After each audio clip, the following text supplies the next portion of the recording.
चलिए, तो आज अपने बात करने वाले हैं डीटी अमेंडमेंट्स का, जो कि मई जून 2025 एग्जाम्स के लिए आपका एप्लीकेबल है।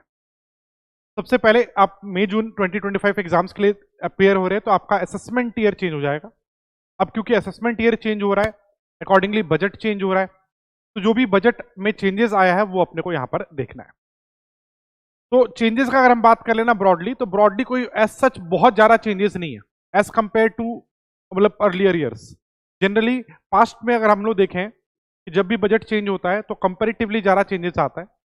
इस बार उतना ज्यादा चेंजेस नहीं है। हाँ, कैपिटल गेन्स अगर हम एक मेन एरिया बोले जहां पर थोड़ा बहुत चेंजेस है वो कैपिटल गेन्स है। अदरवाइज थोड़ा थोड़ा चेंजेस आया, तो बहुत ज्यादा आपको टेंशन लेने की जरूरत नहीं है कि अमेंडमेंट ज्यादा है क्या, बिल्कुल भी नहीं। चलिए हम लोग चैप्टर वाइज बात करते हैं।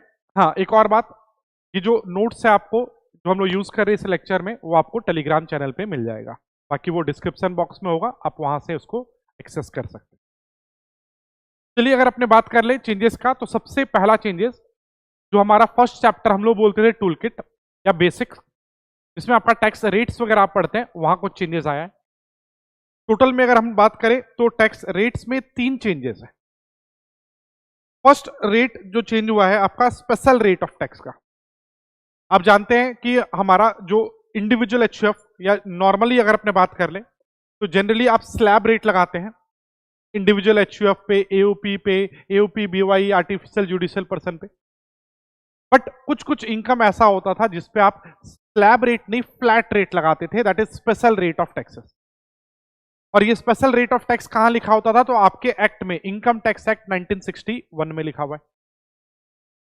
अब ये जो रेट है कैपिटल गेन्स का कुछ रेट था जिसमें चेंजेस आया है, और ये जो भी हम चेंजेस बताने वाले हैं ये अभी जो कैपिटल गेन्स का रेट चेंज हुआ है ये बोथ स्कीम में। जो आपका न्यू स्कीम है 115 बैक, ठीक है, डिफॉल्ट स्कीम या ओल्ड स्कीम जो है, दोनों जगह ये इसका रेट का चेंज का इंपैक्ट है। तो आइएगा फर्स्ट चेंजेस पढ़ते हैं। पहला क्या है, स्पेशल रेट ऑफ टैक्स। और ये स्पेशल रेट कहां लिखा होता है, तो आपके इनकम टैक्स एक्ट 1961 में।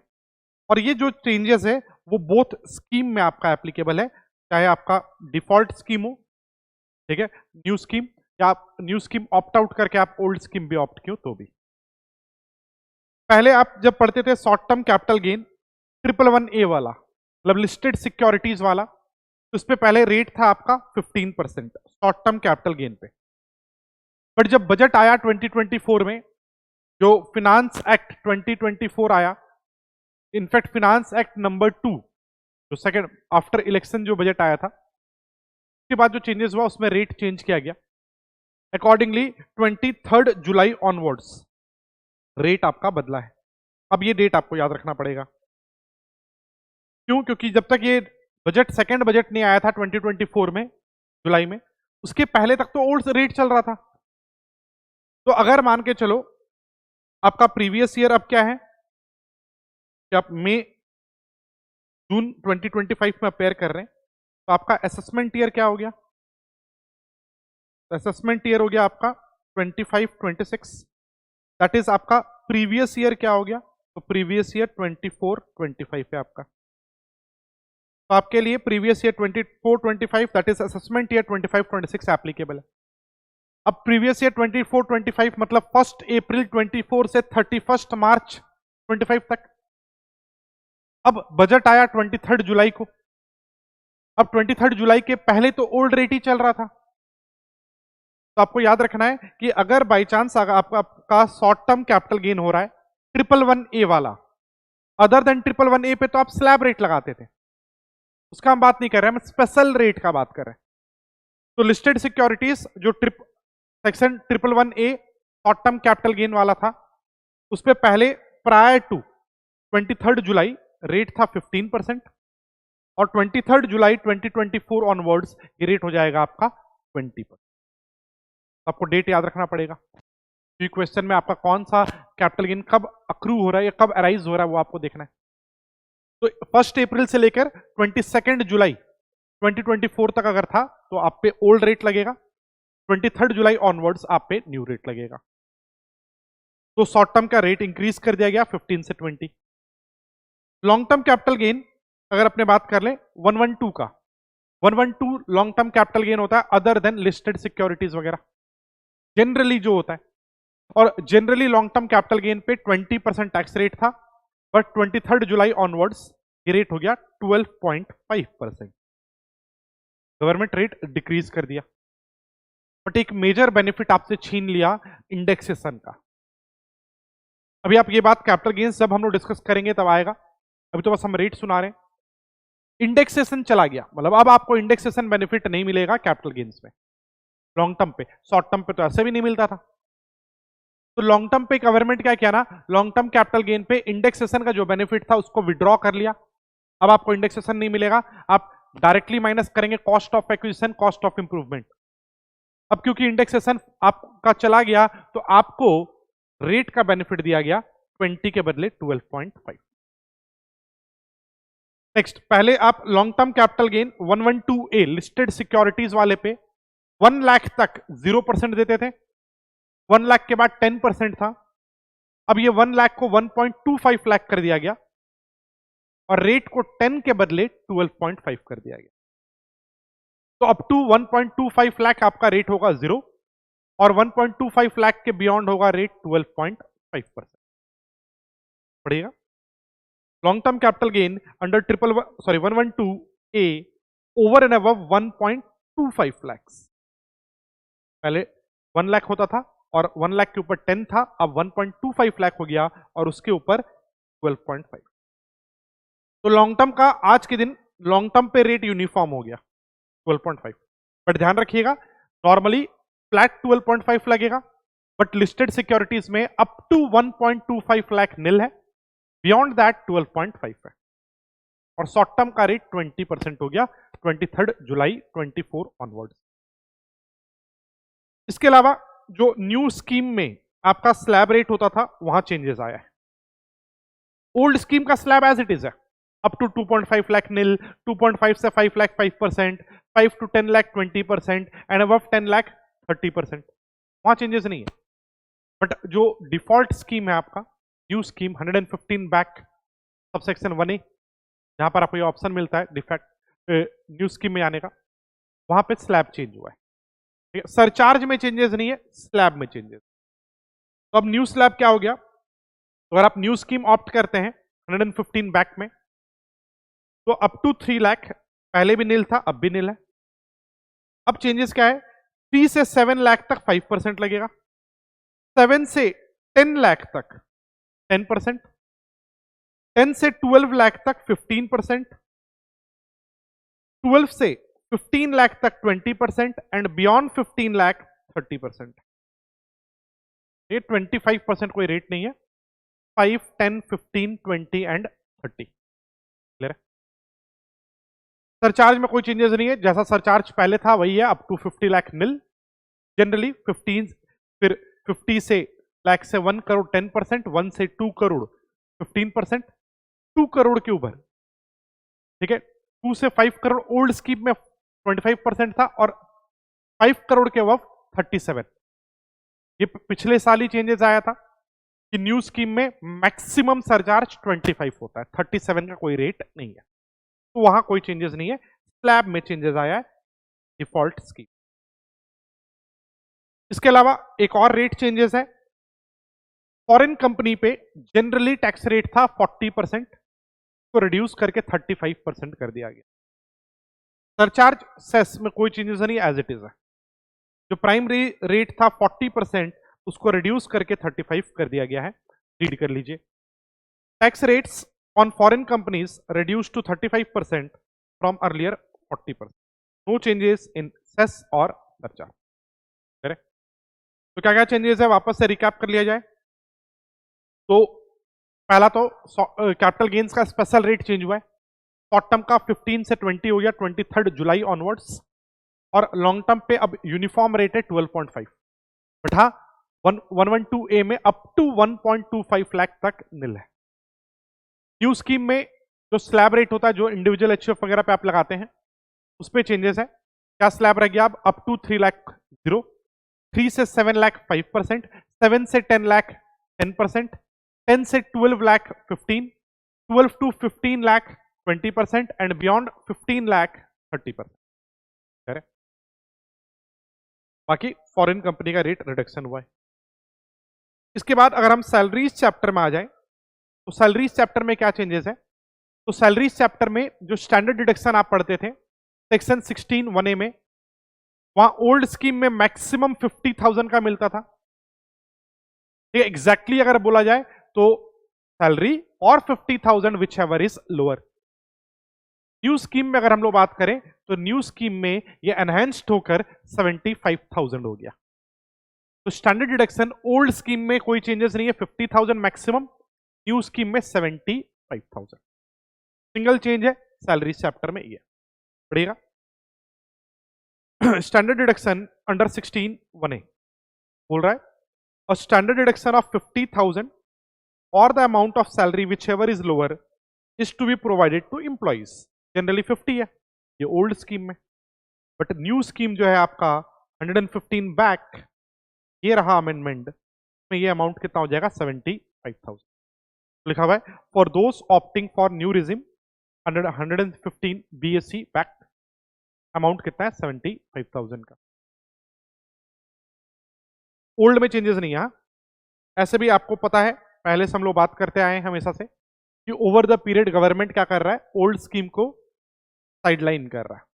ठीक है, उसका एक नेचुरल डेथ हो जाएगा 1-2 टर्म बाद। आप देखिएगा गवर्नमेंट ओल्ड स्कीम को प्रमोट कर ही नहीं रहा है। आप जो भी चेंजेस, जो भी बेनिफिट्स देख रहे हैं रिसेंट ईयर में, वो कहां देख रहे हैं? न्यू रिजिम में देख। इसके बाद अगर हम आ जाए पीजीपी चैप्टर में, तो पीजीपी चैप्टर में जब आप सेक्शन 28 पढ़ते थे, 28 चार्जेबिलिटी, जिसमें एक लंबा चौड़ा लिस्ट दिया जाता था कि ये सब इनकम आपका पीजीपी इनकम कहलाएगा। और फिर सेक्शन 28 के बाद कुछ एक्सप्लेनेशन होता था। एक थर्ड एक्सप्लेनेशन इंसर्ट किया गया है, एक्सप्लेनेशन 3। क्या है थर्ड एक्सप्लेनेशन? आइए इसका बात करते हैं। Section 28 explanation 3 inserted. बेसिकली क्या है ना कि गवर्नमेंट रियलाइज किया कि कुछ लोग, जैसे आप आजकल आप देखते हो हाउस या होम स्टे का कॉन्सेप्ट बहुत ग्रो कर रहा है। एयरबीएनबी वगैरह आप लोग सुने होंगे, ये सब काफी ग्रो कर रहा है।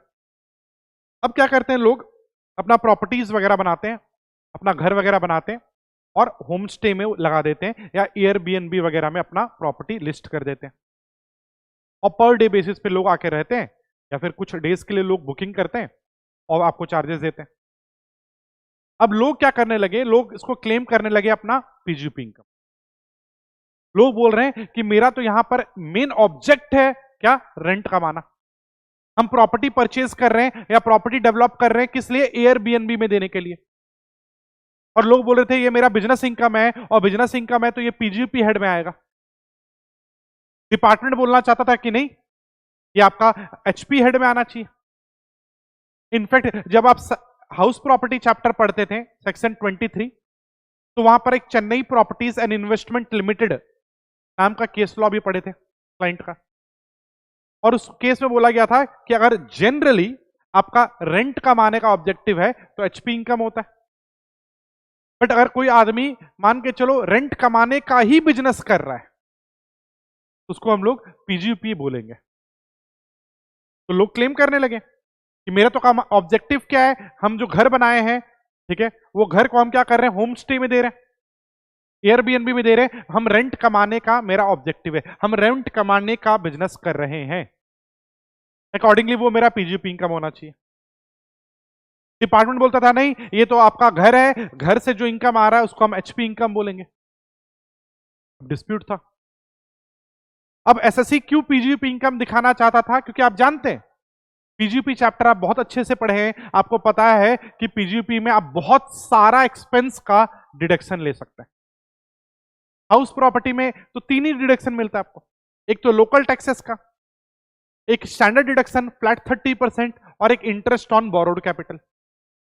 बट आप पीजीपी चैप्टर में हम लोग पढ़े हैं, प्लानिंग सीखे हैं, हम लोग कैसे कैसे एक्सपेंसेस क्लेम कर सकते हैं अपने बिजनेस इनकम।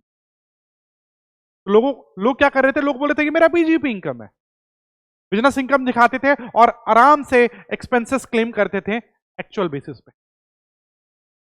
गवर्नमेंट को लगा नहीं यार, इससे तो हमारा लॉस हो रहा है, अगर ये एचपी हेड में जाएगा तब तो ठीक है, एचपी हेड में जाएगा तो अब फ्लैट 30% का ही डिडक्शन मिलना है स्टैंडर्ड। बट पीजीपी में तो आप अपने हिसाब से अगर होम स्टे के लिए स्टाफ रख रखे हैं उसका सैलरी माइनस करेंगे, डेप्रीसिएशन, रिपेयर, मेंटेनेंस, ठीक है। अगर बाई चांस आप अपना रेम्यूनरेशन वगैरह ले रहे हैं, फर्नीचर वगैरह है, उसका रेंटल है तो रेंटल कॉस्ट, डेप्रीसिएशन और डेप्रीसिएशन, आप अपने हिसाब से पीजीपी में बहुत अच्छा प्लानिंग कर सकते हैं एक्सपेंसेस का। बट गवर्नमेंट को लगा यहां से रेवेन्यू लॉस हो रहा है, गवर्नमेंट बोला नहीं, हम लोग एक एक्सप्लेनेशन इंसर्ट कर रहे हैं सेक्शन 28 में। और एक्सप्लेनेशन में गवर्नमेंट बोल दिया कि अगर आपका घर वगैरह है और घर लेट आउट करते हैं आप, तो उससे भले आप लेट आउट करने का ऑब्जेक्टिव है, आप उसी का बिजनेस कर रहे हैं मान लो, हम फिर भी उसको पीजीपी इनकम नहीं मानेंगे। तो होम स्टे वगैरह से जो भी पैसा आएगा वो आपका आज के दिन कौन सा इनकम होगा, एचपी इनकम। पढ़िएगा सेक्शन 28 चार्जेबिलिटी, एक्सप्लेनेशन 3 इंसर्ट हुआ। क्या लिखा गया एक्सप्लेनेशन 3 में? तो बोला जा रहा है it is hereby clarified that any income from letting out of a residential house और part of the house by the owner shall not be chargeable under the head PG. बोल रहा है अगर आप लेट आउट करते हैं अपना घर तो आप पीजीपी हेड में नहीं आएगा, ठीक है। लोग क्लेम करते थे कि नहीं मेरा तो मेन ऑब्जेक्ट है रेंट कमाने का, हम रेंट कमाने का बिजनेस कर रहे हैं। गवर्नमेंट बोल दिया नहीं नहीं, अब हम लोग क्लेरिफाई कर रहे हैं कि आपका घर से जो भी रेंटल पैसा आ रहा है वो आपका पीजीपी हेड नहीं है, it shall be chargeable under the head HP. तो आपको हाउस प्रॉपर्टी चैप्टर में अब इसको ले जाना पड़ेगा। इसके बाद अगर हम बात कर ले पीजीपी चैप्टर में तो सेक्शन 37 जो कि जनरल डिडक्शन आप पढ़ते हैं, मोस्ट इंपॉर्टेंट सेक्शन 37 में आप ऑलरेडी पढ़ रखे हैं कि जनरली कोई भी एक्सपेंस अगर आपको पीएल में डेबिट करना है तो उसके लिए क्या क्या कंडीशंस फुलफिल करना है। लाइक पहला कंडीशन होता है सेक्शन 37 में कि जो एक्सपेंस आप 37 में क्लेम कर रहे हैं वो 30 to 36 में कवर्ड नहीं होना चाहिए। नेक्स्ट वो रेवेन्यू इन नेचर होना चाहिए, वो इंकर्ड होना चाहिए ड्यूरिंग द ईयर, वो पर्सनल नहीं होना चाहिए, वो बिजनेस के लिए होना चाहिए, और वो प्रोहिबिटेड बाय लॉ या ऑफेंस नहीं होना चाहिए। अब सेक्शन 37 में एक एक्सप्लेनेशन था, थर्ड एक्सप्लेनेशन, जिसमें यह बात लिखा हुआ था कि अगर आप कोई एक्सपेंस कर रहे हैं अगर वो ऑफेंस है या प्रोहिबिटेड बाय लॉ है तो उसका हम लोग डिडक्शन नहीं देंगे।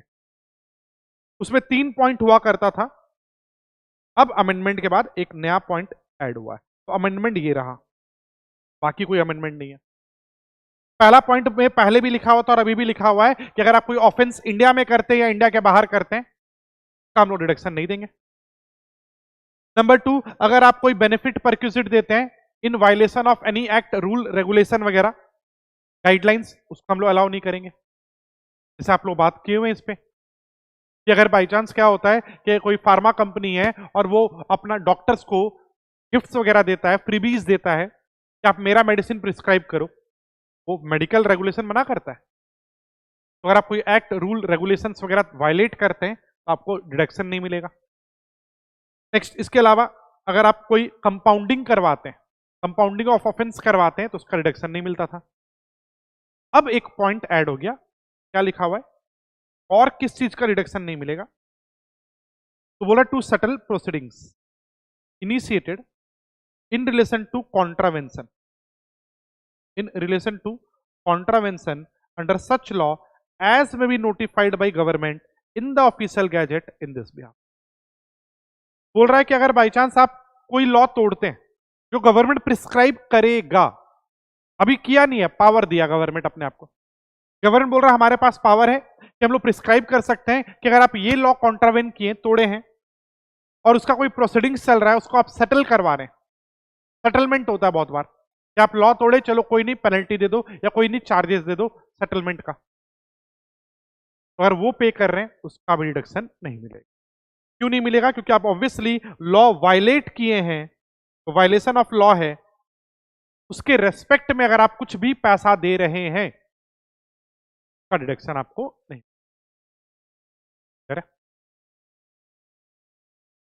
थर्ड अमेंडमेंट पीजीपी चैप्टर में सेक्शन 40 स्मॉल बी में है, जिसमें आप 40 स्मॉल बी में आप पढ़ते थे कि एक फर्म पार्टनर को कितना सैलरी दे सकता है।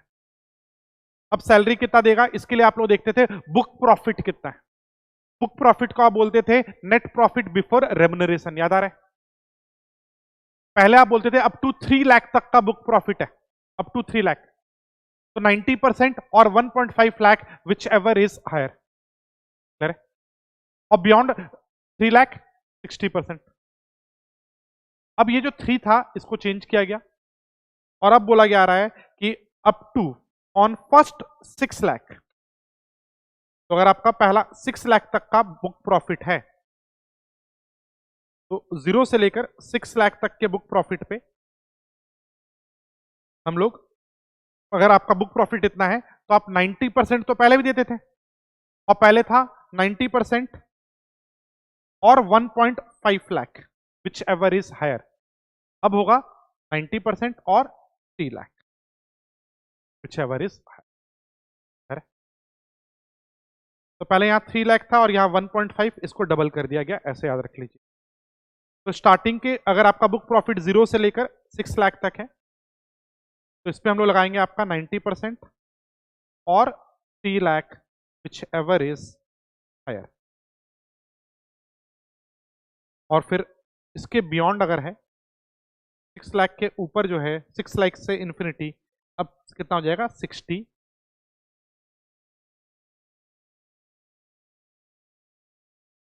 बस ये दो फिगर चेंज हुआ है। सेम वे पहले बुक लॉस होता था तो आप 1.5 लाख तक का अमाउंट देते थे, अब वो 3 लाख हो मैक्स टू मैक्स, यहां फिगर में चेंज।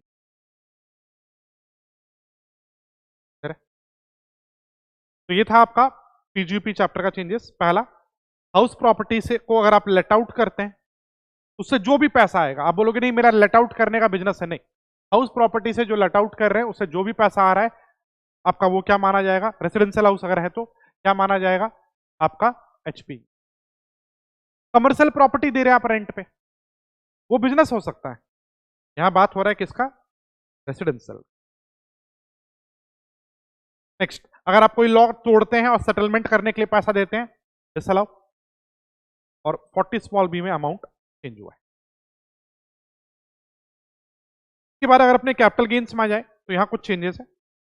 कैपिटल गेन्स में सबसे पहला चेंज कॉस्ट इन्फ्लेशन इंडेक्स का। तो कॉस्ट इन्फ्लेशन इंडेक्स इस साल का कितना है 363। तो फर्स्ट चेंज है cost inflation index for financial year 24-25 360। इसके अलावा अभी हम लोग पीछे बात कर रहे थे रेट का चेंजेस हुआ है, वो बात यहां भी लिखा हुआ दिख जाएगा आपको, फिर से वो रिकैप के तौर पे यहां भी दिया हुआ है। और क्या चेंजेस है कैपिटल गेन में। हाँ, एक और बात आपके मन में आएगा कि अभी हम थोड़ी देर पहले बोल रहे थे कि इंडेक्सेशन चला गया, अब इंडेक्सेशन बेनिफिट नहीं मिलना आपको लॉन्ग टर्म कैपिटल गेन्स में। तो आप सोच रहे होंगे कि इंडेक्सेशन नहीं मिलेगा तो ये इन्फ्लेशन इंडेक्स क्यों पढ़ रहे हैं, आते हैं इस पे भी बात करेंगे भी। तो first change CII cost inflation index कितना है हमारा इस बार का 363। दूसरा, डेफिनेशन में चेंजेस है। शॉर्ट टर्म कैपिटल एसेट, पहले अलग अलग क्राइटेरिया होता था कि जनरली 36 मंथ का क्राइटेरिया देखते थे कि 36 मंथ तक है उसको शॉर्ट टर्म बोलेंगे, 36 मंथ के बियॉन्ड है तो long term. But land and building unlisted securities वगैरह के लिए आपका 24 मंथ का क्राइटेरिया था, और लिस्टेड सिक्योरिटीज के लिए 12 मंथ का क्राइटेरिया था। अप टू 12 मंथ तक है तो शॉर्ट टर्म, 12 मंथ के बियॉन्ड है तो लॉन्ग टर्म। अब अमेंडमेंट आ गया और अब दो ही पीरियड ऑफ होल्डिंग का दो क्राइटेरिया है। 12 मंथ जैसा था पहला, लिस्टेड सिक्योरिटीज वगैरह के लिए 12 मंथ का क्राइटेरिया था, अभी भी है, और बाकी ऑल अदर एसेट्स के लिए 24 मंथ का क्राइटेरिया है। अब वो 36 वगैरह मंथ का क्राइटेरिया नहीं है, अब दो ही है, 12 और 24 मंथ। जनरली 24 मंथ्स देखेंगे कि अगर आपका पीरियड ऑफ होल्डिंग, अगर आप एसेट को होल्ड करते हैं अप टू 24 मंथ तो शॉर्ट टर्म बोलेंगे, बट लिस्टेड सिक्योरिटीज वगैरह है तो उसके लिए 24 नहीं, उसके लिए आपके देखेंगे कितना 12 मंथ का क्राइटेरिया। वहां चेंजेस नहीं है, बस चेंजेस क्या है अदर एसेट्स के लिए अब ऑलवेज कितना देखना है 24 मंथ। आइएगा रीड कर लेते हैं इसको। बोल रहा है short term capital asset. Short term capital asset means a capital asset held by an assessee for not more than 24 month. अगर आपका period of holding up to 24 month है, एग्जैक्ट 24 मंथ तक है, शॉर्ट टर्म। 24 मंथ 1 डे है, long term. Provided that in the following cases the period shall be 12 month instead of 24। और यहां कोई changes नहीं है, पहले भी यही था, अभी भी यही है कि अगर आप कोई लिस्टेड शेयर्स बेचते हैं, यूनिट्स ऑफ यूटीआई है, या सेक्शन 1023D वाला म्यूचुअल फंड यूनिट्स है, या फिर ZCB है, जीरो कूपन बॉन्ड, या लिस्टेड सिक्योरिटीज है, तो पहले भी 12 मंथ था, अभी भी 12 मंथ। बाकी other than these listed securities आप 24 मंथ देखिए। लैंड हो 24 मंथ का क्राइटेरिया, ज्वेलरी हो, गोल्ड हो 24 मंथ का क्राइटेरिया, अनलिस्टेड सिक्योरिटीज हो 24 मंथ का क्राइटेरिया। ठीक है, अब 36 मंथ वाला रहा ही नहीं, और यहां भी कोई चेंजेस नहीं है। Long term capital asset means a capital asset which is not a short term capital. जो शॉर्ट टर्म नहीं वो लॉन्ग टर्म, और शॉर्ट टर्म के लिए अब दो क्राइटेरिया है, 24 का और 12 का। रेट चेंजेस का बात कर ले तो ये भी हम स्टार्टिंग में डिस्कशन यहीं से चालू किए थे, फर्स्ट पेज में, वही बात यहां भी है, देखिएगा। अगर आपका शॉर्ट टर्म कैपिटल गेन है 111A वाला, दैट इज लिस्टेड सिक्योरिटीज वाला, जिसपे सेल के टाइम पे, ट्रांसफर के टाइम पे एसटीटी लगा हो, याद है ना, उसके टैक्स रेट में चेंजेस है। 22 जुलाई 2024 तक 15% था, 23 जुलाई ऑनवर्ड्स 20%।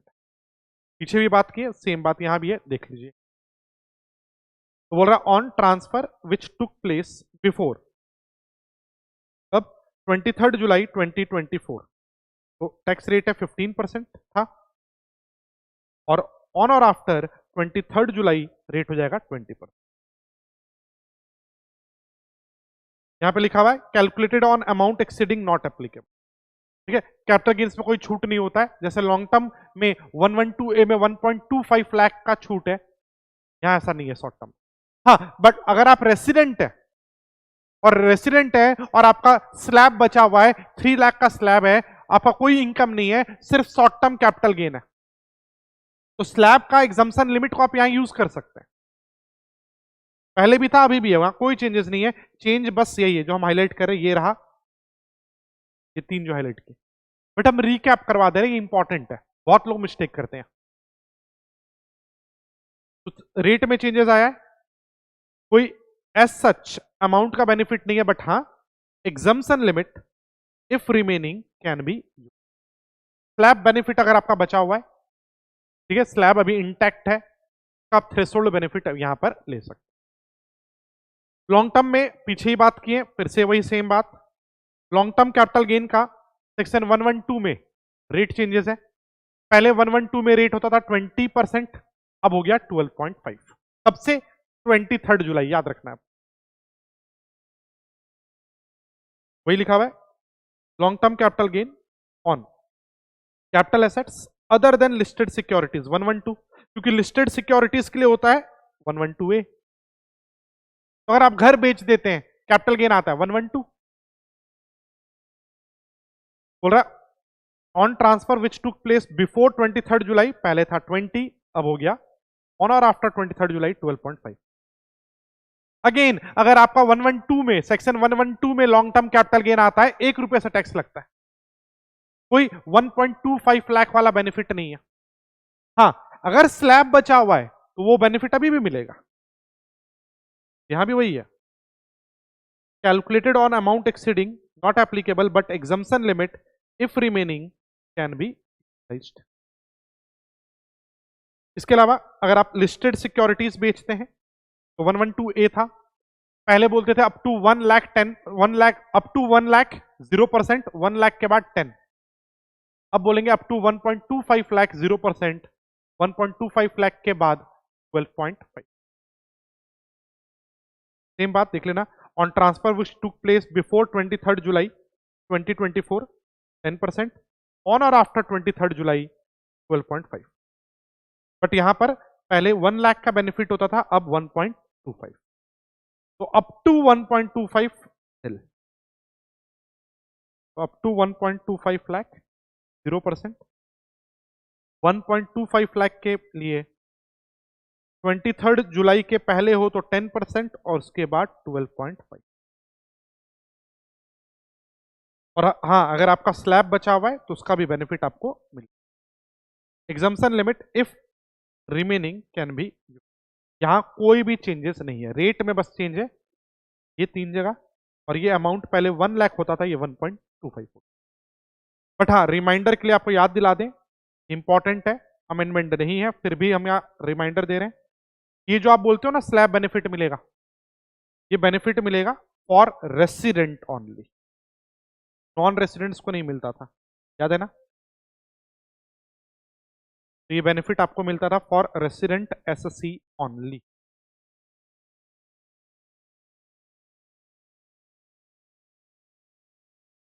इसके बाद कैपिटल गेन्स में जो हम लोग बात किए कि 23 जुलाई ऑनवर्ड्स जब बजट आया तब से इंडेक्सेशन गायब। अब आपको इंडेक्सेशन का बेनिफिट नहीं मिलना है। हाँ, इसके पहले मिल रहा था, इसके पहले अगर आपका एसेट बिक गया है तो उस पर आप इंडेक्सेशन देंगे, और इंडेक्सेशन देंगे, इस साल का indexation CI cost inflation index कितना है 363। बट 23 जुलाई ऑनवर्ड्स जो भी ट्रांसफर हुआ है, कोई भी कैपिटल गेन ऑन और आफ्टर 23 जुलाई एक्रू हो रहा है आपको, अब इंडेक्सेशन नहीं।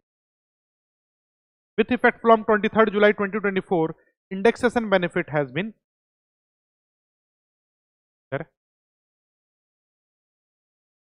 इसके अलावा सेक्शन 46A आप बाईबैक का बात करते थे, और हम लोग बोलते थे कि अगर लिस्टेड सिक्योरिटीज का बाईबैक हो रहा है, इनफैक्ट लिस्टेड शेयर्स का बाईबैक हो रहा है, रेदर इंडियन कंपनी का शेयर्स का बाईबैक हो रहा है, ठीक है, इंडियन कंपनीज के शेयर्स का बाईबैक हो रहा है, तो कंपनी के ऊपर में एक्स्ट्रा टैक्स लेते थे हम लोग, और क्योंकि कंपनी एक्स्ट्रा टैक्स पे करता था तो ये शेयर होल्डर के हाथ में सेक्शन 1034A में एग्जम्प्ट होता था, याद आ रहा है।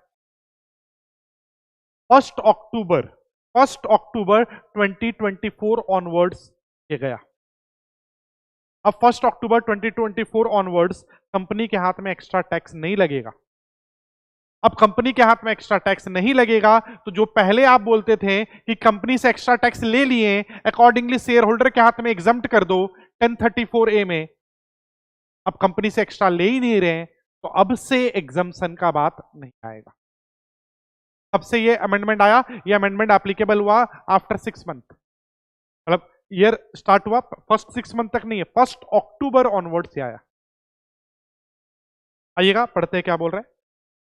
Capital gains on buyback etcetera of shares and other securities, जो आप सेक्शन 46A में पढ़ते थे।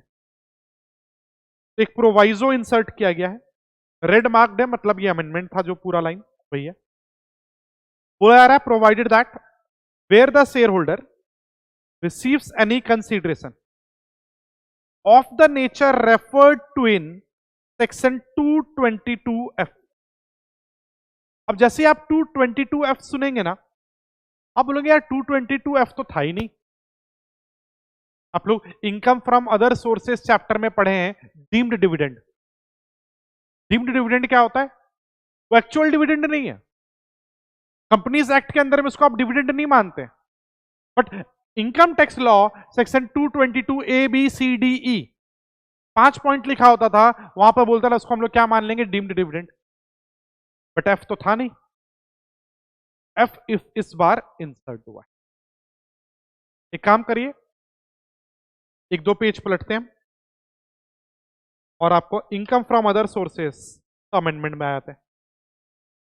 तो इनकम फ्रॉम अदर सोर्सेस में सेक्शन 222 जो आप पढ़ते थे, जो ऑलरेडी आपके बुक में मोस्ट इंपॉर्टेंट पहले से मार्क्ड है, में एक और चेंजेस आया है, तो अगेन ये मोस्ट इंपॉर्टेंट है। 222A B C D E में कोई चेंजेस नहीं है, एफ एक न्यू इंसर्ट हुआ है पॉइंट, तो पढ़िएगा। डीम्ड डिविडेंड 222 क्या लिखा होता था, डिविडेंड इंक्लूड्स, मतलब इसको भी आप डिविडेंड मानते थे। To the extent of accumulated profit whether capitalised और not, A to E same as under earlier. तो बोल रहा है कि अगर आपको 0.222 A B C D E, ठीक है, जो 5 पॉइंट था वो डीम्ड डिविडेंड वो तो है ही है, और किस चीज को आप डीम्ड डिविडेंड मानेंगे आज से? आज से मतलब 1 अक्टूबर 2024 से हुआ था ये। तो any payment by A company on purchase of its own shares from a share holder in accordance with provisions of section 68 of Companies Act 2013।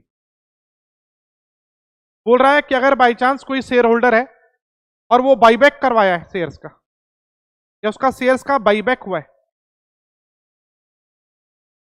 पहले आप क्या बोलते थे कि अगर मेरे पास शेयर्स है और हम शेयर्स कंपनी को देते हैं बाईबैक में, बदले में पैसा मिलता है, तो कैपिटल गेन्स होता था। गवर्नमेंट बोला नहीं, अब से जो भी 1 अक्टूबर 2024 ऑनवर्ड्स जो भी बाईबैक होगा उससे जो भी पैसा मिलेगा वो आपका आईएफओएस इनकम होगा एंड नॉट कैपिटल गेन्स। तो आप कैपिटल गेन्स नहीं बोलेंगे बाईबैक से। अब मेरे पास शेयर्स है, कंपनी बाईबैक कर लेता है, जो भी पैसा मिला डीम्ड डिविडेंड। ये कब से हुआ?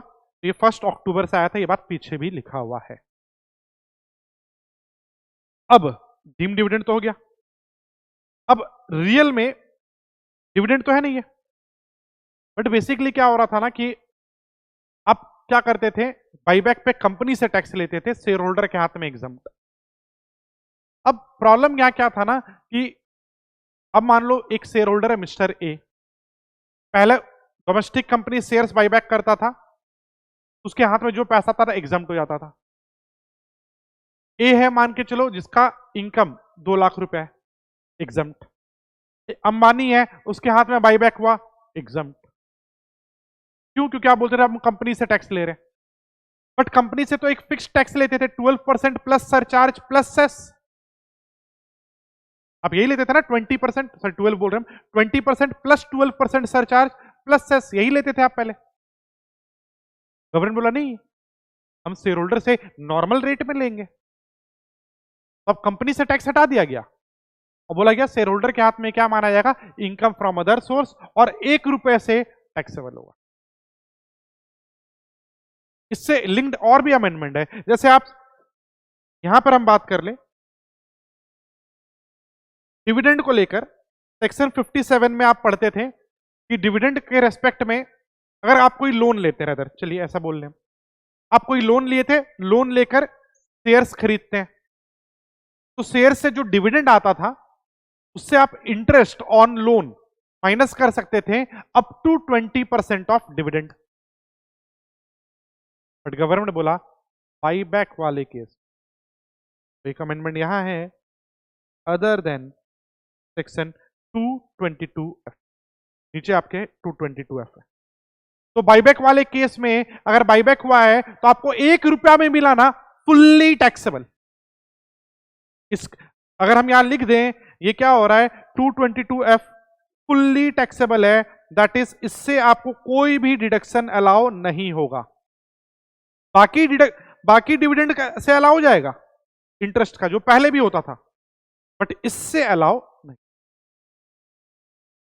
अरे हम पीछे आ रहे हैं, 2 पेज पीछे। ये बाईबैक को लेकर जो हम बोले, ये कब से हुआ था? 1 अक्टूबर से हुआ था। यही बात यहां भी एक्सप्लेन किया हुआ है, पढ़िएगा। तो पेज 4 पे हम वापस हैं, यहां लिखा हुआ है capital gains on buyback of shares and other securities.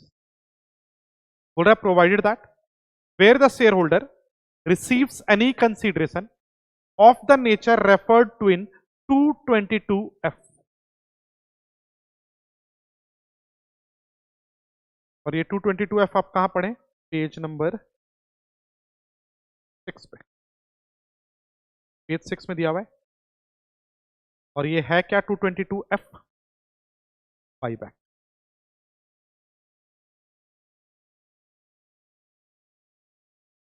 चलिए लैंग्वेज फिर से पढ़ रहे हैं। Provided that where the shareholder receives any consideration of the nature referred to in 222F from any company in respect of any buyback of shares, that takes place, date याद रखेंगे आप लोग, on और after 1 अक्टूबर 2024। ये 1 अक्टूबर से हुआ था। Then for the purpose of this section the value of consideration received by share holder shall be deemed to be nil. बोल रहा है कि आपका फुल वैल्यू ऑफ कंसिडरेशन अगर बाईबैक हो रहा है तो बाईबैक से जो भी अमाउंट आएगा उसको हम लोग फुल वैल्यू ऑफ कंसिडरेशन क्या मान लेंगे, निल। अब बोलोगे निल क्यों मान रहे, पैसा तो मिल रहा है। हम 100 रुपीज में शेयर्स खरीदे थे, कंपनी 900 में बाईबैक किया, फुल वैल्यू ऑफ कंसिडरेशन 900 होना चाहिए ना। बट ये लोग बोल रहे हैं हम निल मान लेंगे। क्यों निल मान लेंगे, क्योंकि ये जो बाईबैक हुआ आईएफओएस में, ये कंसीडरेशन को क्या माना जाएगा, आईएफओएस माना जाएगा वैल्यू ऑफ कंसीडरेशन रिसीव, क्योंकि ये इनकम फ्रॉम अदर सोर्सेस में टैक्सेबल हो रहा है। अकॉर्डिंगली कैपिटल गेन्स में वैल्यू क्या मान लेंगे,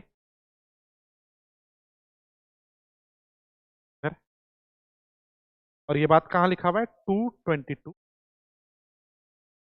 बट वेट, अब जैसे ही हम बोलेंगे कैपिटल गेन्स में फुल वैल्यू ऑफ कंसीडरेशन निल है, तो आप बोलोगे हम कैपिटल गेन्स तो ऐसे निकालते हैं, full value of consideration less cost, और कॉस्ट कुछ तो होगा, और जैसे ही कॉस्ट कुछ होगा मतलब समझिएगा बाईबैक पे हमेशा आपका लॉस आएगा।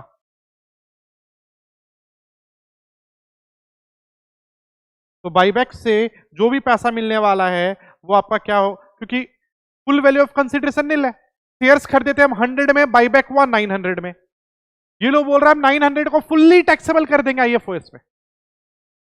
रियल में तो मेरा 800 का इनकम है। अगर मेरा कॉस्ट ऑफ एक्विजिशन 100 था, बाईबैक हो रहा है 900 में, तो पहले आप बोलते थे 900 माइनस 100, 800 का कैपिटल गेन। अब गवर्नमेंट बोल रहा नहीं,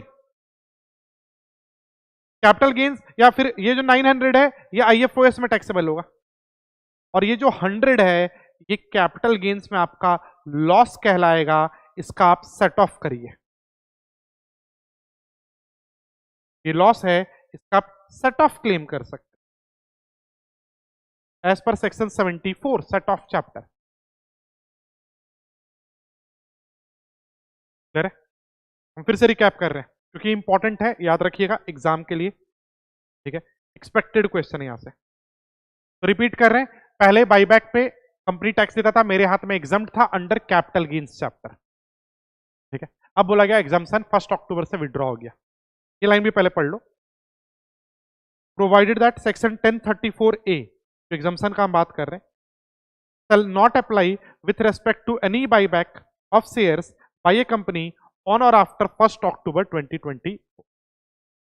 पहले कंपनी से एक्स्ट्रा टैक्स लेते थे तो मेरे हाथ में एग्जाम्प्ट था, अब कंपनी से टैक्स ले ही नहीं रहे तो मेरे हाथ में टैक्सेबल होगा। किस हेड में टैक्सेबल होगा, आईएफओएस में, कैपिटल गेन्स में नहीं, आईएफओएस में, और उस पर स्लैब रेट लगाइए। आप जाइए, आप बोलोगे लेकिन मेरा जो कॉस्ट ऑफ एक्विजिशन था उसका क्या करें, तो फुल वैल्यू ऑफ कंसीडरेशन निल हो गया, कॉस्ट ऑफ एक्विजिशन है तो डेफिनेटली कैपिटल लॉस आएगा, आप सेट ऑफ करिए। क्लियर है? इसके अलावा कैपिटल गेन्स में एक और चेंजेस है सेक्शन 47 में। सेक्शन 47 जब आप पढ़ते थे तो आप बोलते थे इसको एग्जम्प्ट ट्रांसफर। सेक्शन 47 में कुछ ट्रांजेक्शन्स लिखा हुआ है जिसको आप ट्रांसफर नहीं मानते, transactions not regarded as transfer.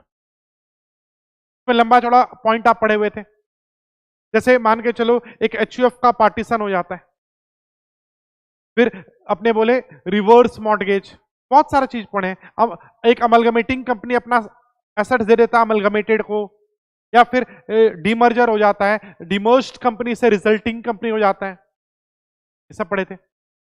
उसमें एक और पॉइंट था कि अगर आप गिफ्ट विल इरिवोकेबल ट्रस्ट में देते हैं, मान लो हम गिफ्ट देते हैं किसी को तो उसके हाथ में अपने बोले इस ट्रांसफर को ट्रांसफर नहीं माना जाता था,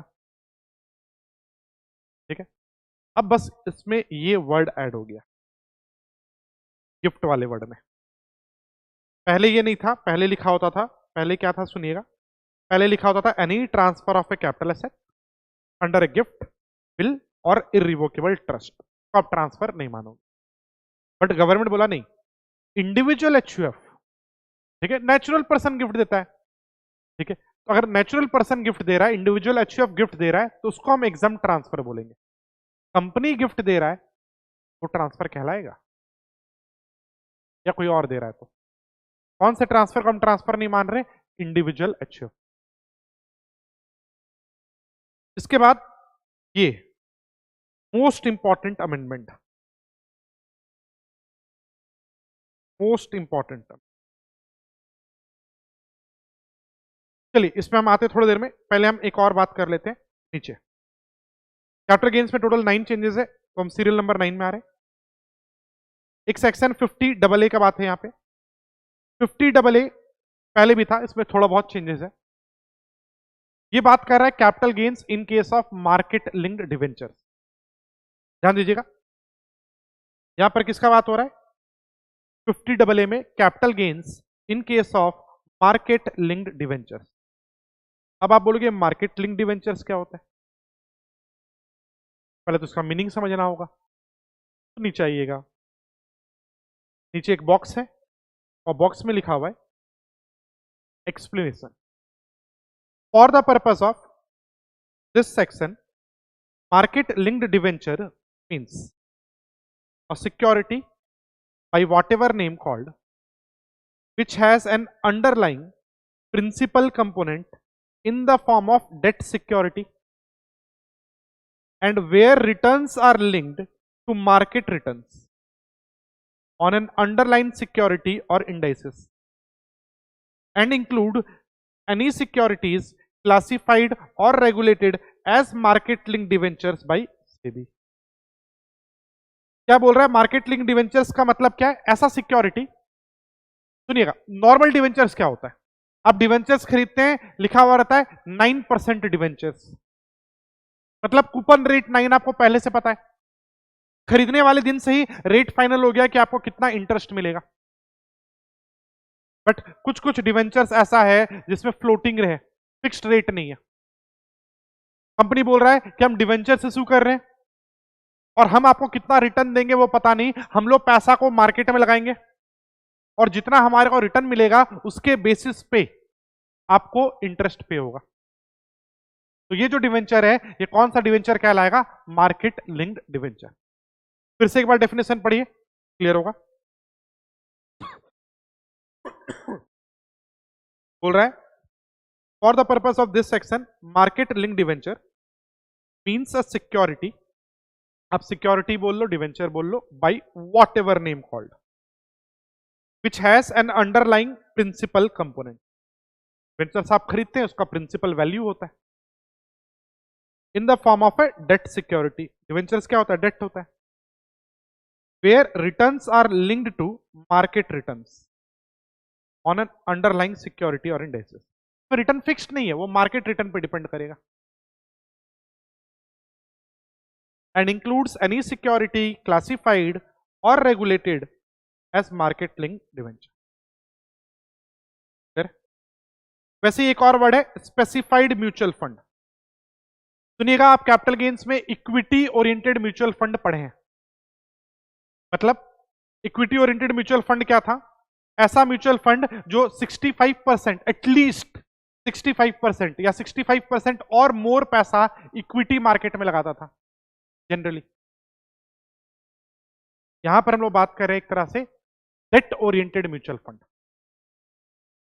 तो यहां पर वहां 65 होता था इक्विटी में, यहां 35 होगा शेयर्स में। तो अगर कोई म्यूचुअल फंड है और से वो अपना पैसा 65% या उससे ऊपर इक्विटी शेयर्स में लगाता है, ठीक है, मान के चलो पारेख, ठीक है, या कोई भी म्यूचुअल फंड ले लो आप, से एक्सिस का कोई म्यूचुअल फंड है, आप म्यूचुअल फंड में पैसा लगाते हैं और म्यूचुअल फंड कंपनी क्या करता है?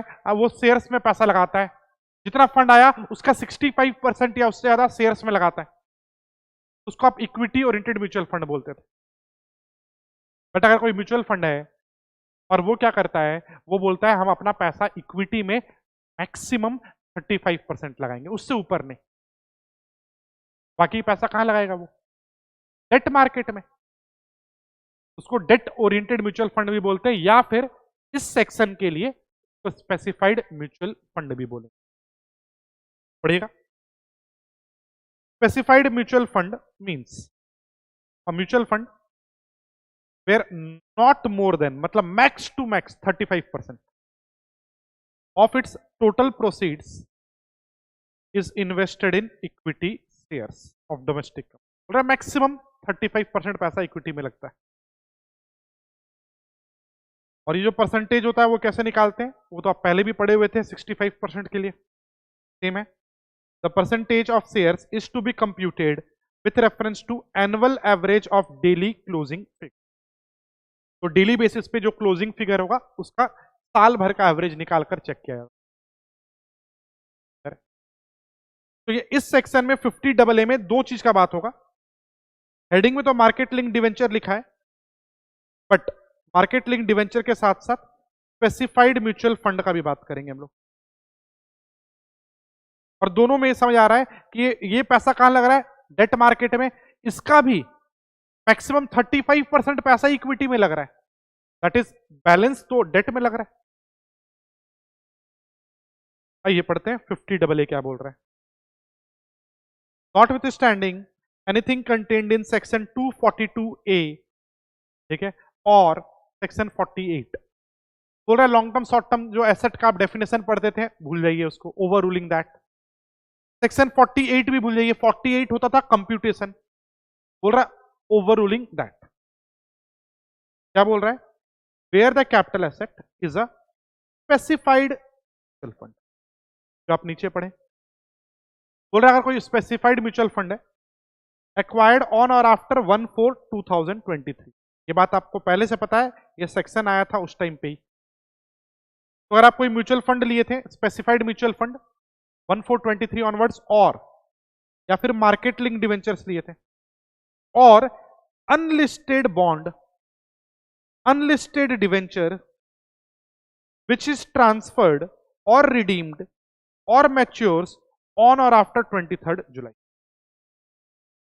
बोल रहे इक्विटी का बात नहीं कर रहे हैं। अगर आपका म्यूचुअल फंड है जो इक्विटी में नॉमिनल पैसा लगाता है अप टू 35%, या आपका डिवेंचर्स है मार्केट लिंक डिवेंचर्स, या आपका unlisted securities, unlisted bond, unlisted debentures है, जो कि जब ये अमेंडमेंट आया, बजट आया 23 जुलाई को, के बाद मैच्योर हो रहा है, तो कैपिटल गेन कैसे निकलेगा, the full value of consideration received or accruing as a result of transfer or redemption of such debenture, bond, debenture or unit or bond as reduced by। तो बोल रहा है उसका कैपिटल गेन कैसे निकलेगा, इस तरीके से निकाल। एक और बात, ये जो बेचेंगे तो इससे जो भी कैपिटल गेन होगा ना, ये हमेशा शॉर्ट टर्म होगा, लॉन्ग टर्म होगा ही नहीं, ऑलवेज शॉर्ट टर्म। तो आप बोलोगे हम 5 साल बाद बेच रहे हैं, आफ्टर 5 years, तो भी हाँ always short. Short term capital gain बोल रहा है कैसे निकलेगा, तो जो भी आपका फुल वैल्यू ऑफ कंसीडरेशन है उसमें से आप माइनस कर लो, जो पहले भी करते थे, एक्सपेंस ऑन ट्रांसफर और cost of acquisition. Cost of improvement तो होगा नहीं डिवेंचर्स में, दिया जाएगा शॉर्ट टर्म कैपिटल गेन, चाहे वो 10 years के बाद भी बिका हो। ये तो ये कोई नया चीज नहीं है, ये तो पुरानी चीज है, सिंपल है। बस यही बोल रहा है लॉन्ग टर्म नहीं होगा, ये क्या होगा, शॉर्ट टर्म।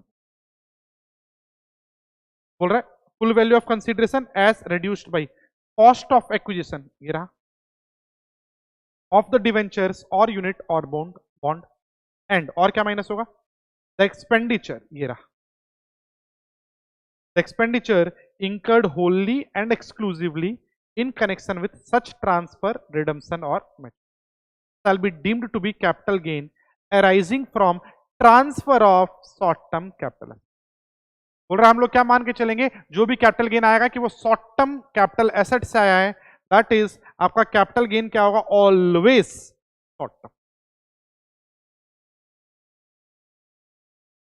बाकी यहां भी कोई चेंजेस नहीं है, ये पूरा सेक्शन हम पढ़ा दिए आपको, अमेंडमेंट तो बस यहां था। No deduction shall be allowed of STT, STT को आप खर्चा नहीं मानते, ये बात आप पहले से जानते।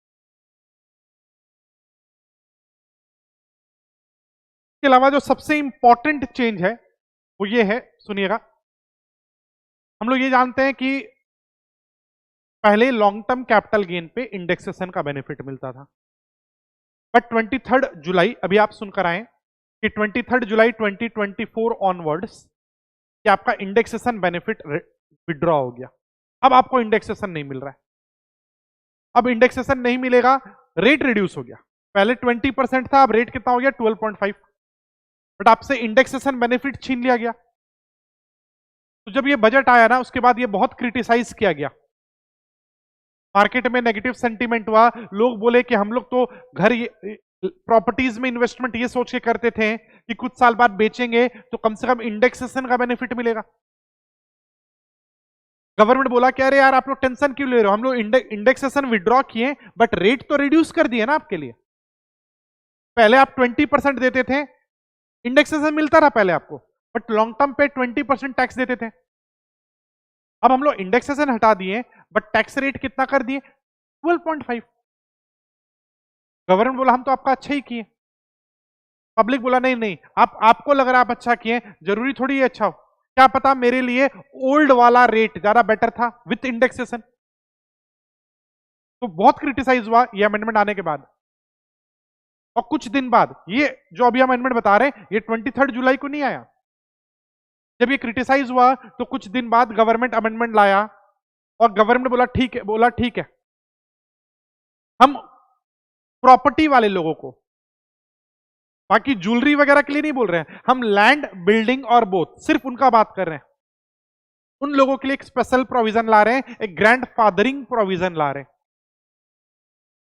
गवर्नमेंट बोला कि अगर बाई चांस आप कोई प्रॉपर्टी एक्वायर किए थे बजट आने के पहले, 23 जुलाई 2024 को बजट आया, उसके पहले हम घर खरीदे थे, अब जिस दिन हम घर परचेज किए थे उस दिन तो मेरे को लग रहा था कि फ्यूचर में बेचेंगे लॉन्ग टर्म होगा तो इंडेक्सेशन मिलेगा। तो गवर्नमेंट बोल रहा है कि अगर आप 23 जुलाई 24 के पहले घर खरीदे थे तो आपको लिए ऑप्शन है, चलो गवर्नमेंट बोला देखो हम तो आपका अच्छा करने के लिए रेट रिड्यूस किए, बट अगर आपको लग रहा है इससे फायदा नहीं हो रहा है तो चलो ऑप्शन है, या तो आप पहले से जो चलता आ रहा है वही ले लो 20% टैक्स दो विथ इंडेक्सेशन बेनिफिट, या फिर आप नया वाला टैक्स दो 12.5% विदाउट इंडेक्सेशन बेनिफिट, आपको चलो हम ऑप्शन दिए।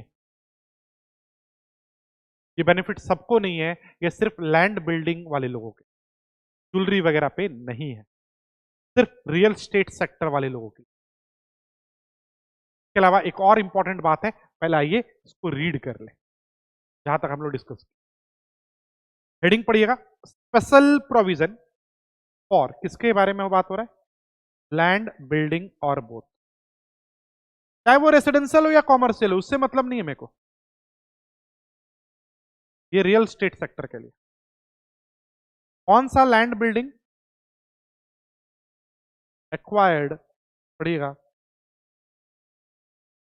एक्वायर्ड बिफोर 23 जुलाई 2020, बजट आने के पहले, बजट आने के बाद तो आपको पता है न्यू, बट हो सकता है ना कि बजट आने से पहले जो लोग खरीदे थे वो लोग तो पुराने परसेप्शन में खरीदे थे, उनको ऑप्शन दिया। और इसके लिए सेक्शन 48 में सेकंड प्रोवाइजो लाया गया और इसके लिए एक ग्रैंड फादरिंग प्रोविजन बोलते, ठीक है, पुराना प्रोविजन भी चल रहा है। क्या बोल रहा है, लैंग्वेज पढ़िएगा, और एनी मूवेबल प्रॉपर्टी, वो तो हेडिंग से ही दिख रहा था हमारे को, लैंड बिल्डिंग और बोथ, चाहे रेसिडेंशियल हो या कमर्शियल, एक्वायर्ड बिफोर 23 जुलाई 2024।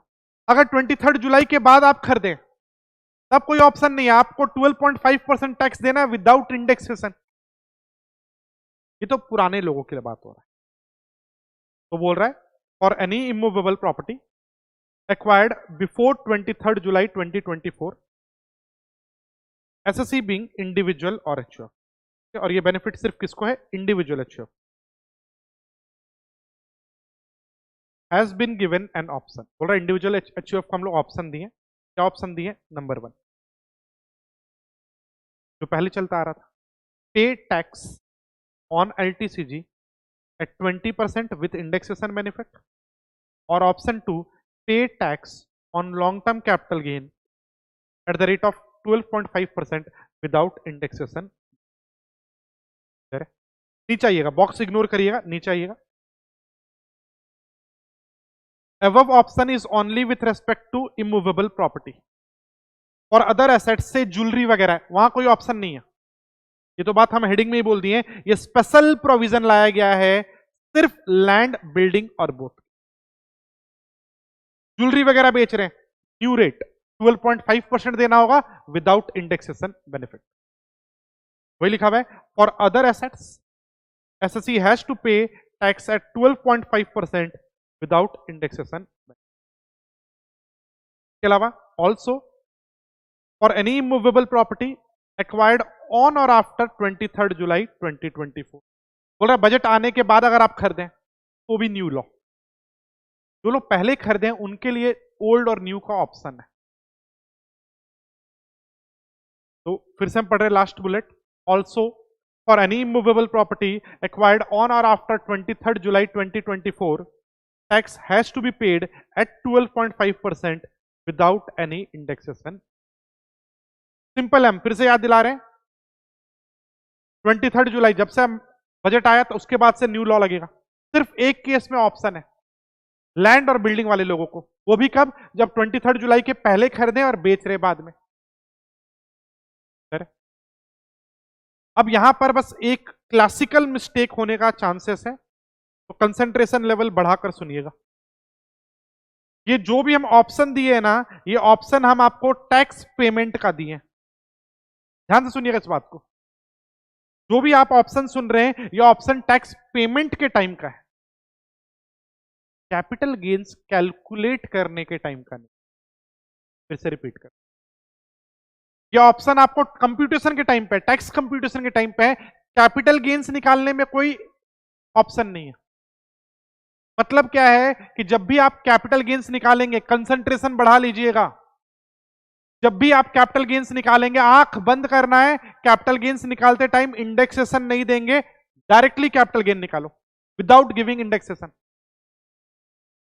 आप बोलोगे मेरे पास ऑप्शन है, ऑप्शन कैपिटल गेन्स निकालने का नहीं है, ऑप्शन टैक्स निकालने टाइम का है। आप बोलोगे यार कंफ्यूज हो रहे हैं, कुछ कंफ्यूज नहीं, आराम से सुनिएगा। जब भी आप कैपिटल गेन्स निकालें इंडेक्सेशन देना ही नहीं है, आप नॉर्मली कैपिटल गेन्स निकाल लो, टोटल इनकम तक पहुंच जाओ। जब आप टैक्स कंप्यूट करने जाएंगे तब आप नोट्स में जाइएगा और फिर क्या करेंगे, इन दोनों तरीके से आप टैक्स निकालना और जो बेटर होगा वो ले लेना अपने लिए। तो मतलब क्या है, जब हम कैपिटल गेन्स निकाल ले लैंड और बिल्डिंग का, तो मेरा फॉर्मेट क्या हो गया, full value of consideration less cost of acquisition, cost of improvement, expense on transfer. Indexation हम देंगे ही नहीं, कैपिटल गेन्स निकालते टाइम में नहीं देंगे। बट अगर आपको लग रहा है नहीं ये तो ऑप्शन है, जब आप टैक्स कंप्यूट करेंगे तब नोट्स में जाइएगा और नोट्स में जाकर दो तरीके से टैक्स निकालिएगा। आप बोलना ऑप्शन 1 जब इंडेक्सेशन वाला है, तो आप टैक्स कंप्यूटेशन, जब हम टैक्स कंप्यूट कर रहे हैं वहां ये काम करेंगे, ध्यान दीजिएगा। जब हम टैक्स कंप्यूटेशन करेंगे तो वहां जाएंगे, फुल वैल्यू ऑफ कंसीडरेशन लिखेंगे, में से एक्सपेंस ऑन ट्रांसफर माइनस करेंगे, फिर उसमें से हम indexed cost of acquisition, indexed cost of improvement निकाल माइनस करें, जो भी आएगा पे हम 20% टैक्स कंप्यूट, तो टैक्स निकलेगा। कैपिटल गेन निकालते टाइम में नहीं, कैपिटल गेन में तो हम विदाउट इंडेक्सेशन निकाल लेंगे। फिर टैक्स कंप्यूट करते टाइम में ऑप्शन 2 में आप full value of consideration less expense on transfer करेंगे और क्या करेंगे, cost of acquisition, cost of indexation नहीं। और यहां पे जो भी आएगा इस पे आप लेंगे 12.5%। और अब आप जो भी ऑप्शन था तो जो भी लोअर होगा वो आप अपना टैक्स कंप्यूटेशन में काउंट कर तो कंसीडर करना, पे करना। कैपिटल गेन निकालते टाइम में जब आप फॉर्मेट बना रहे हैं, मतलब और समझिए इस बात को, जब हम कंप्यूटेशन ऑफ टोटल इनकम कर रहे हैं, कंप्यूटेशन ऑफ टोटल इनकम, तो टोटल इनकम निकालते टाइम में हम पहला सैलरीज निकाल लिए, नंबर 2 इनकम फ्रॉम एचपी निकाल लिए, नंबर 3 पीजीपी निकाल लिए मान लो, नंबर 4 कैपिटल गेन्स जब निकालेंगे ना तब मेरा ये फॉर्मेट रहेगा, full value of consideration less expense on transfer less cost of acquisition cost of improve. यहां पर आप ऑप्शन मत समझना कि हम दोनों में से जो लोअर आएगा वो कैपिटल गेन लेंगे, लोअर तो हमेशा ये आएगा क्योंकि यहां इंडेक्स कर रहे हैं, तो कैपिटल गेन में लोअर नहीं करना है, कैपिटल गेन में तो विदाउट इंडेक्सेशन निकालना है। टैक्स कंप्यूटेशन के टाइम पे आप जाकर ऑप्शन बना लेना नोट्स, ये बात बस ध्यान रखना है आपको, वही बात यहां लिखा हुआ है, पढ़िएगा important. While computing capital gain, no indexation will be given। बोल रहा है कैपिटल गेन्स निकालते टाइम में इंडेक्सेशन मत देना। It is only while computing tax, the above two options to be tax computation में जाकर चेक करना। तो always calculate capital gains without giving indexation।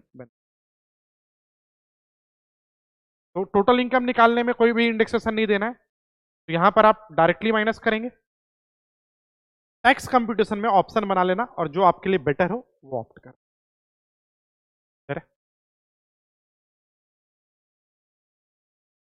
तो ये था आपका कैपिटल गेन्स का अमेंडमेंट। आईएफओएस में दो हम बात कर ही लिए,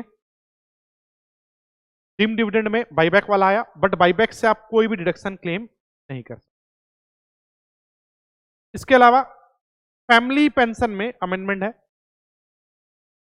ओल्ड स्कीम में फैमिली पेंशन, अगर किसी इंप्लॉय का डेथ हो जाता है और उसके फैमिली वाले को पेंशन मिल रहा है तो आप उसको डिडक्शन देते थे हायर, सॉरी लोअर ऑफ 2, 1/3 ऑफ अमाउंट रिसीव्ड और 15,000। न्यू में अलाउड नहीं था, बट न्यू में अब ये अलाउड है। न्यू में कितना हो जाएगा 1/3 और 25,000 विच एवर इज। तो ये चेंजेस है जो रेड मार्क्ड है ऑलरेडी आपके बुक में। इसके अलावा सेक्शन 56(2)(7) भी जो आप पढ़ते थे कि शेयर्स बाईबैक पे इशू किया है, ठीक है, प्रीमियम पे इशू हुआ है ओवर मार्केट वैल्यू, याद आ रहा है, प्रोविजन डिलीट, तब वो सेक्शन आपको नहीं पढ़ना।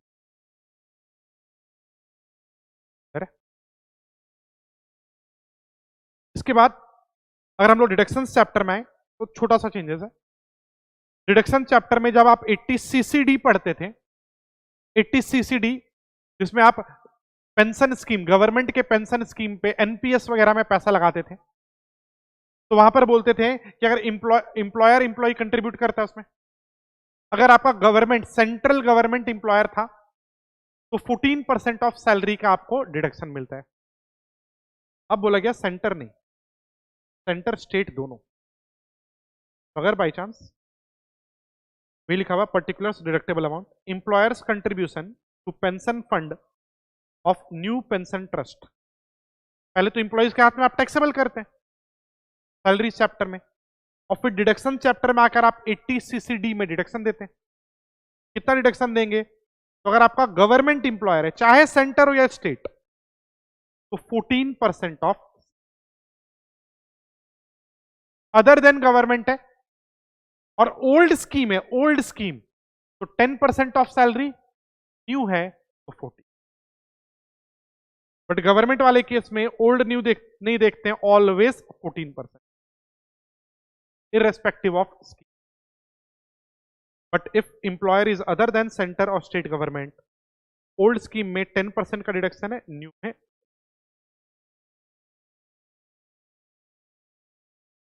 के अलावा 80G, जब आप डिडक्शन पढ़ते हैं किसका, डोनेशन का, तो 80G में आपको डिडक्शन मिलता था अंडर 4 कैटेगरीज। कैटेगरी 1 में आपको 100% डिडक्शन मिलता था विदाउट एनी क्वालिफाइंग अमाउंट। आप जितना पैसा दिया आंख बंद करके 100% डिडक्शन। एक नया पॉइंट ऐड हुआ है, एक नया फंड ऐड हुआ है रदर। तो अब एक और न्यू फंड है, नेशनल स्पोर्ट्स डेवलपमेंट फंड। एक सेंट्रल गवर्नमेंट बनाया एक fund, national sports development fund, जो कि स्पोर्ट्स डेवलपमेंट के लिए यूज करेगा गवर्नमेंट। उस फंड में अगर आप डोनेशन देते हैं 100% डिडक्शन पड़ेगा। तो कैटेगरी 1 में एक न्यू पॉइंट ऐड हुआ है। कैटेगरी 1 क्या होता था, 100% deduction without any qualifying. For a national sports development fund setup by central government also.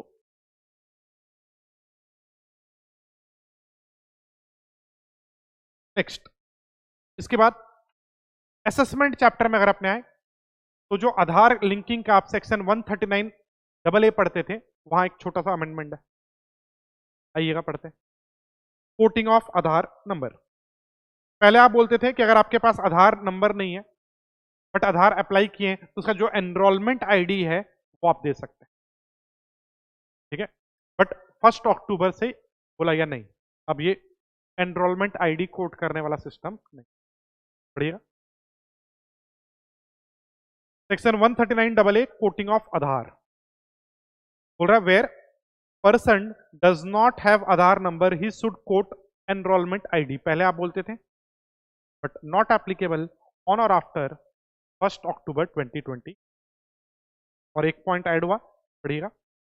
Every person who has been allotted PAN on the basis of enrollment ID of Aadhaar application filed prior to 1st day of October 2024 shall intimate its Aadhaar number to such authority in such form and manner as may be prescribed on or before a date to be notified by government। बोल रहा है कि अगर by chance आपके पास, आप पहले क्या किए थे ना, जब ये प्रोविजन एग्जिस्ट कर रहा था 1 अक्टूबर 24 के पहले, उस टाइम में आप अपना एनरोलमेंट आईडी देकर पैन अलॉट करवा लिए थे। तो अब तो ये एनरोलमेंट आईडी वाला सिस्टम रहा नहीं, अब आपको अपना आधार से ही उसको लिंक करना।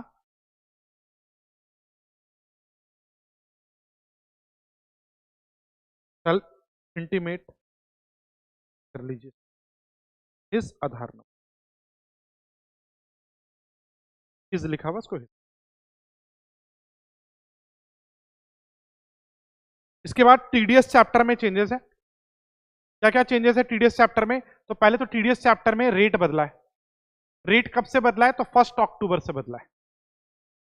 तो कुछ कुछ चेंजेस आप देख रहे हैं, 23 जुलाई का है बेसिकली, जो बजट वाला चेंजेस था कैपिटल गेन्स वगैरह में, और बाकी चेंजेस आपका 1 अक्टूबर से अप्लाई हुआ।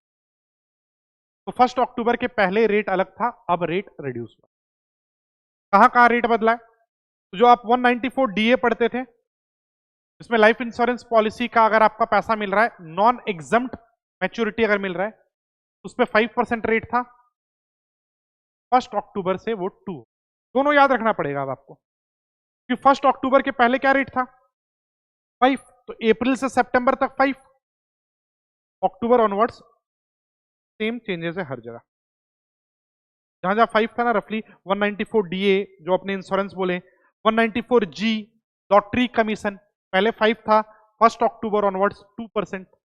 194 एच अदर कमीशन और ब्रोकरेज पे 5 था, अगेन 1 अक्टूबर ऑनवर्ड्स, 1 अक्टूबर 24 ऑनवर्ड्स 2%। 194 आईबी जब इंडिविजुअल बेचारा, एक नॉर्मल इंडिविजुअल एचएफबी रेंट पे टीडीएस काटता है, पहले 5 था अब 2%, 1 अक्टूबर के ऑनवर्ड्स। ठीक है, तो प्रायर पीरियड के लिए 5 ही रहेगा, अप्रैल टू सितंबर के लिए। 194 एम में आप देखते थे कि अगर बाई चांस अगर आपका कोई किसी भी रीजन से 194 सी, 194 एच, 194 जे में टीडीएस नहीं कट रहा है, बट अमाउंट 50 लाख से ऊपर का है, तो पहले आप 5% टीडीएस काटते थे, 1 अक्टूबर ऑनवर्ड्स ये 2% हो। ये रेट याद रखना है आपको। इसके अलावा टीडीएस में और भी थोड़ा बहुत चेंजेस है, जैसे 193 ये तो हम पूरा पूरा 193 पुट कर दिए। अमेंडमेंट ये है, अगर हम पहले हाईलाइट कर दे कि अमेंडमेंट कहाँ है तो अमेंडमेंट ये है। 193 बोलता है TDS on interest on securities. अगर आपको सिक्योरिटीज पे इंटरेस्ट मिलता है, से डिवेंचर इंटरेस्ट, बॉन्ड इंटरेस्ट वगैरह, तो अप टू 5000 तक है तो कोई टीडीएस नहीं था। 5000 से ऊपर है तो 10% टीडीएस कटता था, याद है। रेट वगैरह में कोई चेंजेस नहीं है। एक अदर पॉइंट ऐड हुआ है खाली, क्या बोल रहा है, ऐसे तो पेयर ऑफ इंटरेस्ट जो है वो टीडीएस डिडक्ट करता था, रेट था 10% और अप टू 5000 इंटरेस्ट होने से टीडीएस नहीं कटता था। बट अमेंडमेंट का है, अमेंडमेंट यहां है, बोल रहा है nothing in this clause shall apply to interest exceeding 10,000। बोल रहा है अगर आपको 10,000 से ऊपर का इंटरेस्ट मिल रहा है तब ये सेक्शन नहीं लगेगा। Payable during the financial year on 8% savings taxable bond 2003, 7.75% savings taxable bond 2018, floating rate savings bond 2020 और other government notified security of government. बहुत सारा savings bonds over the period government issue किया था। बोल रहा है गवर्नमेंट उसमें अगर 10,000 से ऊपर का आपका इंटरेस्ट है ना, नहीं लगेगा ये सेक्शन। 194 डिविडेंड पे टीडीएस था, सेम प्रोविजन, अप टू 5,000 कोई डिडक्ट टीडीएस नहीं था, 5,000 के ऊपर 10% था, कोई चेंजेस नहीं है। बस यहां पर पहले लिखा होता था कि dividend including deemed dividend under section 222A2E लिखा होता था, अब यहां एफ आ गया, बस यही अमेंडमेंट। क्यों? क्योंकि 222F अभी आप देख कर आए बाईबैक डीम डिविडेंड में एक और पॉइंट ऐड हुआ, तो यहां भी बस 222A2E का रेफरेंस को अब 222A2F कर दिया गया। नेक्स्ट 194C में आप कुछ नोट्स पढ़ते थे जहां पर आपका लिखा होता था कि कॉन्ट्रैक्ट का मतलब क्या। बस इसमें एक छोटा सा अमेंडमेंट आया है,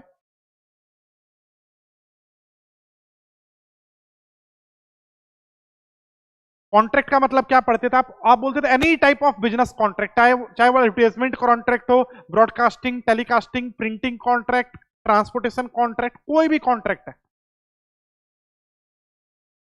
बट क्या नहीं आएगा, तो but does not include any sum referred in 194। बोल रहा है अगर 194J प्रोफेशनल टेक्निकल सर्विस है तो वहां टीडीएस काटी है ना। आप ये मत बोल देना प्रोफेशनल वर्क का कॉन्ट्रैक्ट है, और आप 194C में मत ले आना उसको। 194C में टैक्स रेट कम है, तो बहुत लोग प्लानिंग करने लगे, बहुत लोग बोलने लगे कि जो हम प्रोफेशनल वर्क का काम दिए किसी को वो कॉन्ट्रैक्ट है, तो 194C में टीडीएस कटेगा। 194C में रेट क्या होता है 1% इंडिविजुअल एचयूएफ के लिए, अदर्स के लिए 2, बट 194J में तो जनरली 10% है। हाँ वहां भी 2 है बट जनरली 10 है। तो आप 194J वाले मैटर को, प्रोफेशनल टेक्निकल सर्विस को, कहीं आप ये मत बोलना कि ये कॉन्ट्रैक्ट है, नहीं, जिसके लिए अलग से सेक्शन बना हुआ है 194J वो वहीं जाएगा, वही लिखा है, बट डज नॉट इंक्लूड। बोल रहा कॉन्ट्रैक्ट में क्या नहीं आएगा, एनी सम रेफर्ड इन 194।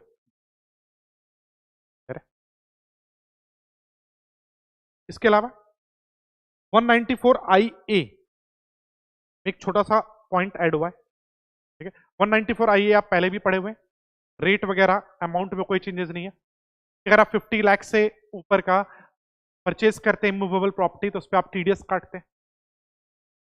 बस यहां पर क्या है ना, अब वो जो अमाउंट आप पढ़ते थे 50 लाख, मान के चलो अब 2-3 लोग मिलकर एक प्रॉपर्टी परचेज कर, को ओनरशिप में, या फिर जो आप प्रॉपर्टी परचेज करें सेलर को ओनर है। बोलने का मतलब है कि ट्रांजेक्शन एक है, आप एक घर खरीद रहे हैं, आप आपके मान लो आप आपके भाई मिलकर घर परचेस करे को ओनरशिप में, या जो आप घर खरीद रहे हैं सेलर दो लोग का मिलाकर एक घर है, तो कंसीडरेशन जो हम लोग 50 लाख देखते हैं अंडर 194 IA वो अलग अलग देखना है या मिलाकर देखना है? खुद से सोचकर बोलिएगा, पढ़िए मत। एक घर हम खरीदे, हम और मेरे भाई मिलाकर 50-50 रेशियो है, मान लो 90 लाख का घर है, हम 45 लाख का पेमेंट कर रहे हैं, मेरे भाई 45 लाख का पेमेंट कर रहे हैं, तो 45 लाख देखकर हम बोलते 194 IA नहीं लगेगा, क्योंकि 194 IA तो 50 लाख के केस में था। बोलने का मतलब है मल्टीपल लोग इन्वॉल्व हैं तो अलग अलग देखेंगे या मिलाकर? ऑब्वियसली मिलाकर। क्यों? क्योंकि यहां पर आप पर्सन नहीं देख रहे, आप तो प्रॉपर्टी के पेमेंट पे TDS काट रहे हैं, और प्रॉपर्टी तो एक है, चाहे सेलर मल्टीपल लोग हो, बायर मल्टीपल लोग हो, प्रॉपर्टी एक है, तो आप जो भी है मिलाकर देखेंगे ये अमाउंट। बस यही पॉइंट ऐड हुआ है, पढ़िएगा। वेयर क्या बोल रहा है 194 IA, payment for purchase of immovable property. बोल रहा where there is more than one transferor और ट्रांसफरी, बोल रहा मल्टीपल लोग इन्वॉल्व है, where there is more than one transferor और transferee in respect of any immovable property, then the consideration shall be aggregate। बोला consideration क्या लेना आपने को? मिलाकर लेना, अलग अलग नहीं लेना है। shall be aggregate of the amounts paid or payable by all the transferees to the transferor or all the transferors for transfer of such immovable। तो मल्टीपल बायर सेलर इन्वॉल्व है, उससे मेरे को मतलब नहीं है, प्रॉपर्टी एक है ना, तो पूरा मिलाकर देखो अमाउंट उसका। अगर वो 50 लाख से कम है तो TDS मत काटो, उससे ऊपर है तो TDS काटो। नेक्स्ट वन, TCS में एक चेंजेस है। TCS का आप सेक्शन जानते हो 206C, और हम लोग जानते हैं कि कुछ गुड्स के सेलर को बोला गया है कि जब आप अपना पैसा लो साथ में TCS भी लेना। अमेंडमेंट यहां है 206, पर यहां नंबरिंग मिस्टेक है, अमेंडमेंट है आपका 206C 1F में। पहले आप बोलते थे कि अगर कोई कंज्यूमर है, कंज्यूमर डीलर नहीं, कंज्यूमर है और वो 10 लाख से ऊपर का कार परचेज करता है, मोटर व्हीकल वगैरह, तो उस पर TCS था। 1 जनवरी 2025 से बोला गया सिर्फ व्हीकल नहीं, कोई भी गुड्स 10 लाख से ऊपर का अगर आप परचेज करते हैं, फिर 206C 1F में 1% TCS कलेक्ट होगा। पढ़िएगा, तो ये तो कोई चेंजेस नहीं है, बस फिर भी रीड कर लेते हैं। बोल रहा है seller of certain goods are required to collect tax from the buyer at the specified rate. TCS में यही होता है, specified percentage for collection of TCS tax at source is as follow. तो टिल 31 दिसंबर 2024 तक sale of motor vehicle of value exceeding 10 lakh पर vehicle to consumer and not dealer 1% था, पहले ही था। 1 जनवरी से चेंज हुआ, तो with effect from 1/1/2025 sale of motor vehicle और एनी अदर गुड्स। तो अब बोला गया मोटर व्हीकल नहीं, कोई भी goods as may be specified by central government of the value exceeding 10 lakh, 10 lakh से ऊपर है तो कितना होगा? तो पहले सिर्फ व्हीकल था, बोला गया कोई भी। आप शॉपिंग करने आते हैं 10 लाख से ऊपर का शॉपिंग करते हैं, सेम प्रॉब्लम। इसके अलावा सेक्शन 197 में होता था कि आप क्या करते थे कि ऑफिसर से सर्टिफिकेट ले लेते थे कि मेरा TDS रिड्यूस्ड रेट पे, लोअर रेट पे डिडक्ट करो। लंबा चौड़ा सेक्शन का लिस्ट था वहां पे, उसमें एक नया और जुड़ गया 194Q। 194Q आप जानते हो कि अगर ज्यादा क्वांटिटी का गुड्स परचेज करें 50 लाख से ऊपर का TDS होता है। और सिमिलरली TCS 194Q का रेसिप्रोकल था 206C1H। ये टीडीएस का था और ये टीसीएस, सेम पॉइंट था। ठीक है, एक केस में टीडीएस था, कब टीडीएस था? जब सेलर बड़ा आदमी है तो, या सॉरी बायर बड़ा आदमी है, जब बायर पेमेंट कर रहा है तो टीडीएस काटेगा, और जब सेलर बड़ा आदमी है तो 206C1H था। अब इनके रेस्पेक्ट में भी अगर आपको लग रहा है कि आपका टीडीएस ज्यादा कट रहा है जबकि एक्चुअल टैक्स आपका कम आएगा, तो आप एप्लीकेशन कर सकते हैं लोअर रेट के, क्योंकि 197 में पढ़ते थे आप। तो बस वही बात है, रीड कर लीजिए। 197 certificate for deduction at lower rate. Section 194Q is now also covered here. So certificate for deduction at lower rate can be issued with respect to deduction of tax on purchase of goods. अगर आप 50 लाख से ऊपर goods purchase करते हैं फिर TDS था। अगर आपको लग रहा है रेट ज्यादा कट रहा है, आपका एक्चुअल रेट कम है, तो आप ऑफिसर से मिलकर सर्टिफिकेट ले सकते हैं कि रेट कम लगे। Accordingly similar amendments brought with respect to TCS under 206C1H।